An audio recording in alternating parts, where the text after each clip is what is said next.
spot that people could yes. come to? Yes. Barbershop the Yes, we're at PG Plaza Mall. We're based out of Hyattsville for 20 years. Nice. I pretty much started cutting hair. My family, they couldn't afford haircuts on a weekly, 2 weeks basis. A lot of people get it now. So, you know, my brother like started making me cut his hair, like cut my hair. You know, 4 years older than me. So I started cutting my own, and I started meeting other friends that had the same problem. You know, the parents didn't have it like that and things like that. So I started being like the $2-3 barber. Nice. You know, I started. So in high school, the principal let me cut the hair in the gym. I started cutting my teachers, my friends, the basketball team, and everything like that. And I started working in a barbershop at age 15. I started renting a chair. So that was in Hyattsville, Chilling Road area. Okay. And I pretty much stayed on Chilling Road for 12 years until they built a new shopping center across the street from PG Plaza, the Giant. And I moved there, stayed there for 10 years. Had like 17 employees there. And a couple years later, I opened another store in Montgomery County. Altogether about 30 employees, 10 years. And I'm on my own store. After my lease expired, I decided not to renew and to go pursue some different type of angle of going towards the business. And that's what brought about the mobile. Yes, sir. The mobile idea. That's a great idea. Man. Yeah, I appreciate it. You know, any way we can support. You know, so right now, for people who are having events and want to get you out, how can they reach you? You on social media? Yeah, I'm on social media. My Instagram is at the ShapeUpKing. My Facebook is ShapeUpKing. Email is ShapeUpKing@outlook.com. You can reach me on any of those, and we give prompt responses back. You know, we'll give you some direct texting, and we'll meet and we'll work it out. Cool. And I only got one more question, and everybody can do it. Look, man, I need to shape up, man. I got you. Like the truck's outside. Hey, remember I requested my body last night. I got you. You know, the truck's outside. It's raining out there, so you know the wet heads could put a damper on things. Right. Do you cut the ladies? Yes, of course. Service everyone. And actually, I wanted to add, you know, my truck is very unique. This first one that I did is pretty much a display truck.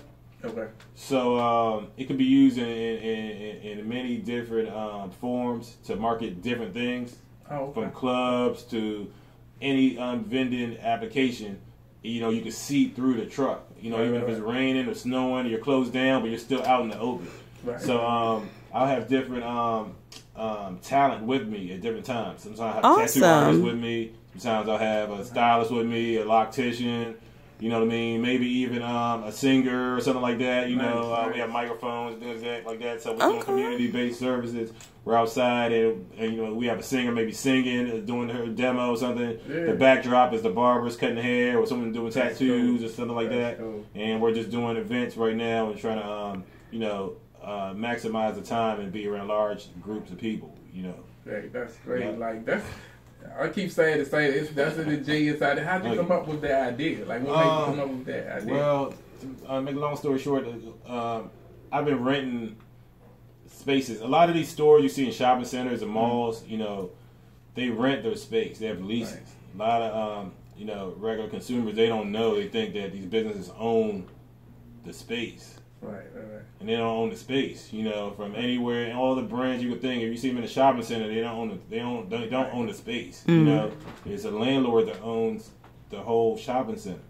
So you're always leasing. So you know, in 10 years, like in my situation, leasing. I mean, you can spend $1 million in rent. Right. And when your lease is over, you have nothing. It's never yours. Right. And you built out a whole location for the landlord. Right, exactly. You know, you built out a whole spot. He could now he has a barbershop. Now he has a laundromat. Right. You know what I mean? You moved out. Yeah. And, you know, so it's like you have nothing. So after all these years of, you know, and that's not to say that the business owner doesn't make money, because you can make a lot of money, but you have to realize that it's like a race for you to make and save money before the lease is over. That's what it is. You know what I mean? Where can you elevate yourself to by the time the term is over? You know, and you know, for me, you know, I look at how much I spend in rent and look at in the lease I don't have anything. You know, so I said, you know, where can I invest my money where I could just own my talent when no one has a piece of my, you know, earnings or my skill work, and you know, where I could just own it outright, you know. And the second point I want to make is that if you have a good location and you are making money, you're still riding for that one location. Right. Like you have to just stay put and hope people come there and wait for people to come there and market for people to come there. But as a barber in particular, it's all about availability. You have to be available for the people. Right. So you have to be there all day waiting for someone to walk in and things like that. So you're missing out on a whole lot of life, by being available. The most available barber, he's cutting all the people. He's always there. Right. So, a lot of events going on, things going on that you want to go to, but you can't because you're missing the money. Right. So if you leave, you go on vacation, you have to spend money on going to the vacation, and then you have to account for the money you lost by not being at work on the weekend and everyone wants you there. Right, because it's not like a paid vacation type. If you're not there, you're not making money. No. Right. So, with this invention, you can, travel, have fun, go to, say, Carnival, Caribbean Day, New York, or something like that. Yeah. Have fun and still, market, make money, and promote your talent. And at the end of the day, if you're based at a shop, you can promote your talent and pretty much recruit new people in a different area and bring them to where you work. So you're really much promoting where you work. Right. And someone in business, every business, someone needs to be doing the homework, and then some people need to be out there doing the field work. Right. You're recruiting new people to bring them home. Right. You know what I mean? So people that we meet on the street, we're trying to bring them to the business. So, we can grow a solid clientele there also, And so I hire barbers. Some barbers work at different shops, but they're going to promote their shop as well, So they're pretty much marketing for the shop they work at and marketing themselves, and just one big marketing. Marketing is what it's all about, man. It sounds like this is the future of barbering right here. Like it's real. Like you gotta be excited about it. I would learn how to cut some hair and hop on the gym. Exactly. This whole new era with the internet and the apps and everything like that. You have to adapt. Definitely. Or you're gonna get lost in the sauce. Exactly. And this is something new. So and it's a great idea. You guys got any questions, Mike? What you just said, wow. An app where you call Uber? Mm-hmm. Yes. Call a barber. Yeah, absolutely. I've been in the house 4 o'clock in the morning. Want your haircut? Ass. And he didn't get his haircut. Man, he come through 3 or 4, 5 o'clock in the morning. His whole book bag, whole kit. Man, don't stop doing what you're doing. I won't. I appreciate it. And all the responses I've been getting, one day of posting a video got almost 500,000 views. Nice. Right now we're at 12,000 likes and things like that. And I used to get a lot of comments and likes on my haircuts and everything like that, but I never really jumped off that quick and one day and things like that. A lot of people liked it, they shared it, and people from all different states are calling, and even some big names. That's what I'm talking about. Yeah, I expect to see you on a Good Morning America. It's one of those things that's about to take off. And then, to start and already have the skill, to be called the ShapeUpKing. The Shape Up is a big thing in D.C., in the DMV area. That's right. So if you the king of them, you gotta be doing something right, bro. Shape Up. We gonna talk about it. No, you have to back up your name. You have to back it up, and that's the first thing people knock down is, if you can't back up your name.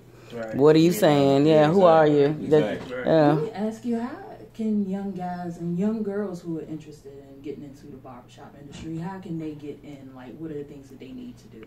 To get in the barber industry, actually, if you're in the DMV area right now, I cut a few teachers.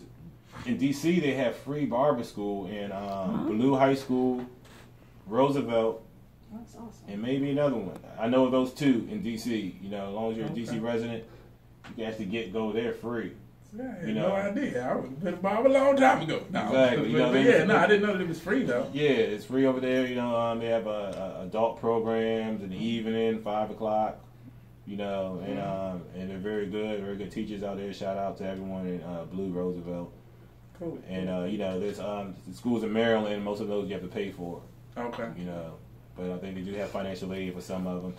And I will also mention that if you are a barber and you're very good already, street type, I personally didn't go to barber school. I was an apprentice. Okay. You know, so I just got better by cutting people for $2 and stuff like that, $3 like that, and then when I worked in the shop, the owner was a master barber and signed me under. So if you're a good barber, if you know a master barber, you can find a master barber or search for a master barber. A lot of barbers are willing to help people. Okay. And a master barber could sign you up under his license, give you the hours. In about a year's time, you'll be going to the board and taking your test. You know, that's cool. Yeah. In 2 more years, you can take another test and be a master barber and help someone else out. You know, that's cool. So you know, if you're already good enough to work in a shop or something like that, you can find a master barber that'll help train you and or at least sign you up. Okay. And you can start from there. So there are free ways of being a barber, but you know the typical ways is go to barber school, you know, and also I would say look on YouTube. There's a lot of barbers out here that have step-by-step how to fade videos out here. Right. You know, that was one idea I had many years ago. Before the internet really jumped, and the internet jumped, it's like everyone has it, so it was like, you know, no need of making a DVD or anything like that. Now you know, it's saturated. Yeah, so if you want to cut a lot about barbers, I had over 17 stylists and barbers at my store, and over the years, maybe over 300, you know, in rotation. You know, there's barbers I make them cut 2 heads in front of me first before I hire them. Okay. And if they're not good enough, I'll tell them, you know, work on their skills. And there have been some that come back a year later and they do another demo and it's like ridiculously nice with it. Yeah. And I'll ask them how they got nice. They say, I watch YouTube every day. Yeah. You know what I mean? You can find pretty much anything on YouTube. Yeah. That's great, man. I mean, really, you almost don't have to go to school for a lot of things. Right. You should go to YouTube and learn it. Go straight on it. Change your alternator. Like, you know, everything. You know, tie. Like, right. Yeah, so man, we always got people that's looking for work, and it's definitely an avenue to make a lot of money if you get, you know, good at what you do. That's right. Yeah. So, man, we appreciate you coming in and talking to us. One more time, your social media, Instagram, Twitter, Facebook. Instagram is at the ShapeUpKing. Facebook is ShapeUpKing, and my email is ShapeUpKing@outlook.com. Okay. Yeah, you go on my website, ShapeUpKing.com. Bet. Y'all hit them up, man. Get that shape up tight, man. Right. The weekend coming. What's the day? Wednesday. Yeah, the weekend coming. Get that shape up tight. Get over hump day. Yeah, it's hump day. I'm like, what's the day? Yeah, it's hump day.